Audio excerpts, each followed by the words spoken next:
A morning of preparation. 70 years in the making. It all began in San Francisco in 1945. After some 70 million lives were lost to war, delegates, advisors, observers, and civil society from around the world arrived here, determined to find a path to renewal. A pledge which on June 26th was signed as the Charter of the United Nations. There were many who doubted that agreement could ever be reached by these 50 countries, differing so much in race and religion, in language and culture. 7 decades later to the day, the United Nations, many of its officials and staff, joined by ambassadors, dignitaries, and the public, come together to commemorate the principles upon which it was founded in the city of its birth. UN Secretary General Ban Ki-moon. They dare to believe in something bigger than person or country. For 2 months, they turned San Francisco's war memorial into a peace palace. More than 3,000 women and men took part. What I remember most about the period was the feeling of hope. Ellen Magna Newman was just 16 when she worked as a Spanish translator for the signing of the Charter at City Hall. I'd grown up with both wars.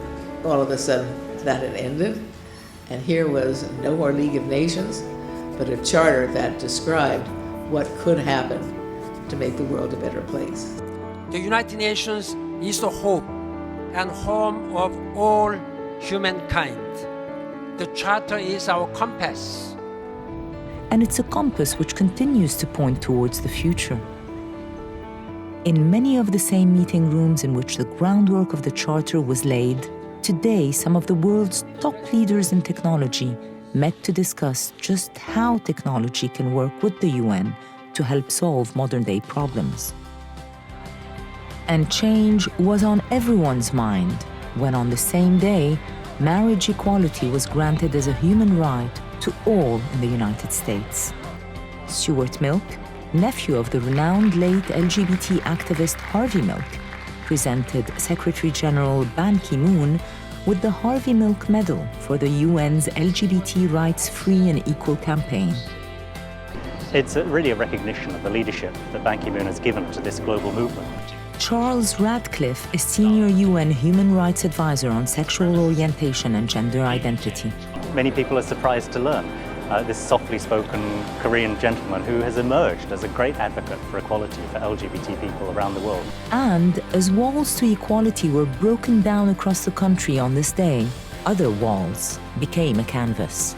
I think what I'd love to continue doing with the UN is serve as a visual translator for issues which are hard to talk about. Celebrated street artist Zio Ziegler created a 13-story high mural, a vivid medium of expression inspired by the United Nations global goals.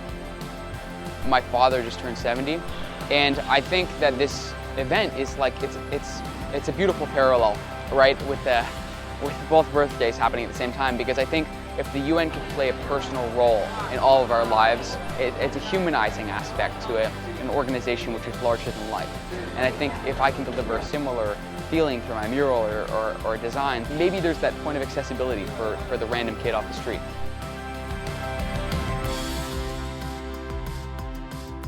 It's a mural that stands as a towering monument to the efforts and ideals that began 7 decades earlier, an enduring symbol of hope.